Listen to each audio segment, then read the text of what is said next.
नमस्कार जय Jagannath good morning मो ना मुन्ना मु गोटे कथा भावी जोटा कि काली राति स्वप्न देखी कथाटी कौन ना आमे मंदिर मस्जिद दिव देवता पूजा करछे जोटा कि आम मंदिर करिकी आम जाऊे मंदिर को कहीं आम सेटा भावुने कि मंदिरटा आम घर भी गोटे मंदिर ना आम जिते घर बाहर चल चल जीवा टे मंदिर आड़े बुली आसिए भगवान को दर्शन कर अरे भगवान बा तुम पाखे अच्छा तुम हृदय अच्छा तुम स्पंदन तुम निश्वास प्रश्वास तुम खाइला बेले उठिला बेले बसला बेले गुआड़े जीवा बेले तुम साथी भगवान अच्छा तेणु भगवान को दर्शन करने मंदिर पर्यंत जीवाक भी आवश्यकता ना आम गोटे मजाक पलाऊे आम गोटे शो करा पलाऊे आम गोटे टाइम पास करने पलाऊे मंदिर को जीवा मंदिर बहाना गल भगवान मूर्ति देख टे मुंडिया टाइम है हे प्रभु मोर आज दिन भलरे कटू या कही था आम जहाँ करुचे भूल करुचे आम आम भगवान मूर्ति स्थापना करी मंदिरटा तोली घर भाया करी हाँ ताको जो आम पूजा करुचे पूजा अर्चना करुचे दिन राति दिन 6टा को राति 6टा संजा आलती दौचे सेटा हूँ आमर बड़ भगवान कौन स्थान न थाए कौन मंदिर कि मस्जिद कि कौन किसी भी न थाए भगवान के कही ना कि मोपाई गोटे मंदिरटाई तोली दियो मोपाई गोटे घर आपण मैंने जमी घर रही सेमती मोपाई गोटे घर कर दियो मुझे रही ये कथा कही कि भगवान क्या किए कहीपर क्या भी तो कही ना कि तो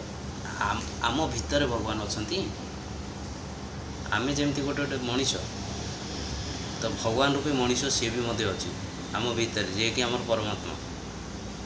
भगवान आम हृदय अच्छा आम जीवन आम ये देह भितर अच्छा ये देहटा भी आमर नुह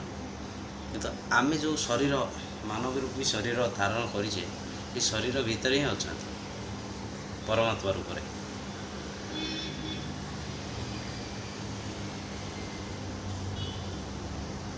गोटे छोट कथा कह दिने गोटे बुढ़ी माँ आम घर दांडे बसता जस्ट बाहरली मो साथ देखा है कहले बाबू कुआड़े जाऊच बोले आज्ञा मु तो आपन को चिनी पारली आपन कि आपन एठी कौन कर ना बाबू मोर बयस बहुत हो गला मो गाँ एठी ना मो घर बहुत दूर रे मु आसी गंडे कौन अच्छी दब मु खाई चली जी बोले हौ आपन गोटे काम करते आम घर भर को आसतु खाई आराम से टिके रेस्ट करके चली जी मु कही बुढ़ीमा जनक आइले भर को घर भर को आइले आसला बसिया देली बसिले खाइले जहाँ जहाँ थिला शाग पकाड़ जहाँ था मुग बिरी जहाँ भी था देली खाई सारी मत गोटे पद कथा कहीकि गले कहले बापा रे भगवान किए जानी भगवान किए भगवान जहाँ को आम पूजा करे सी तो मंदिर रे अच्छा कहला तो आज राति भितर जानीज भगवान की आ मो एठिका आसबार कारण कौन सेटा भी तू चिंता कले जापर मु आसूँ ये कथा कहीकि पढ़ेले बुढ़ी मौसी जन जापारे जे से कौन कहले